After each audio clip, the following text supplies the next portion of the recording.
আপনি অনুমতি দিলে আমি একটা কথা বলতাম। কি কথা কও না?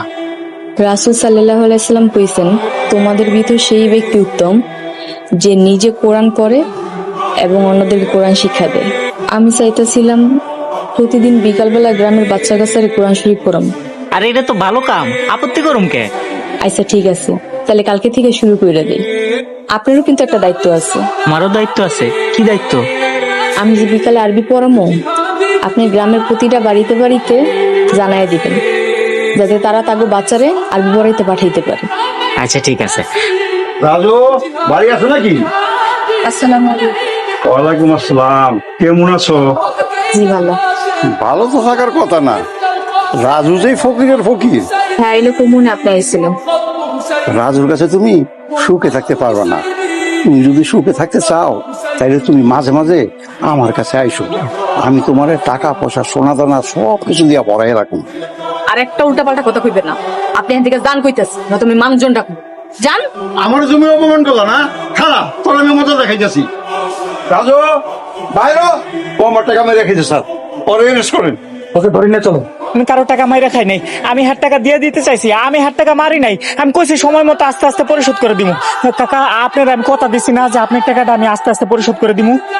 স্যার আমারে নিয়েন না, আমার উপরে একটু দয়া করেন স্যার, নিয়েন না আমার। কি হয়েছে? আপনারা ওনারা ধরে নিয়ে যেতেছেন কেন? আরে ম্যাডাম আপনি স্যার আপনি কারে ম্যাডাম কইতেছেন? কোথায় টাস্তা ফকির নি? চুপ করেন, আপনি ওনাকে চেনেন?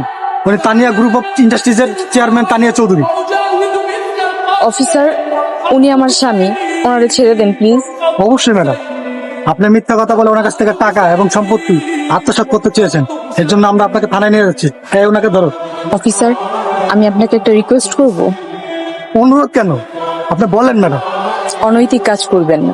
ক্ষমতা পেয়েছেন বলে নিরীহ মানুষের উপর জুলুম করবেন না, এতে আল্লাহ নারাজ হন। দুনিয়াতেও শাস্তি পাবেন, আখিরাতেও শাস্তি পাবেন। আমি আপনাকে কথা দিলাম, আজকের পর থেকে আমি আর কোনো অনৈতিক কাজ করব না। আমি যদি আগে জানতাম যে তুমি বড়লোক বাড়ির মাইয়া, আমি কোনোদিন তোমার বিয়ে করতাম না। আপনি আমার মাফ করে দেন, আমি মিথ্যার আশ্রয় নিয়েছি। ধোকা দিয়ে তুমি আমার বিয়ে করছো। আচ্ছা, আমার একটা কথা কইবেন, বড় লোকের কি সমস্যা? আপনি বড় লোক মানুষ পছন্দ করেন না কেন?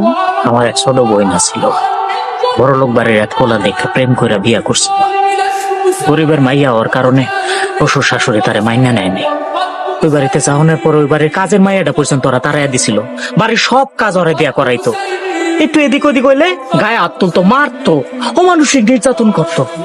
এত নির্যাতন বোনটা সহ্য করতে পারে নাই, অসুস্থ হয়ে গেল। অসুস্থ হওয়ার পরে কেউ একবার খোঁজও নেয় নাই, আর আমার বোনটার চিকিৎসাটা পর্যন্ত করাইলো না। বোনটা দুঃখতে দুঃখতে মরে গেল। এরপর থেকে আমি বড় লোক একদম সহ্য করতে পারি না। আপনি বিশ্বাস করেন, আমি আপনার ধোকা দিতে চাই নাই। আপনি ধনী পছন্দ করেন না, তাই আমি গরিব সাজছি। আপনার আমি সত্য কথা কইতে চাইছি। আরেকটা কথা, আমি আপনার অনেক ভালোবাসি।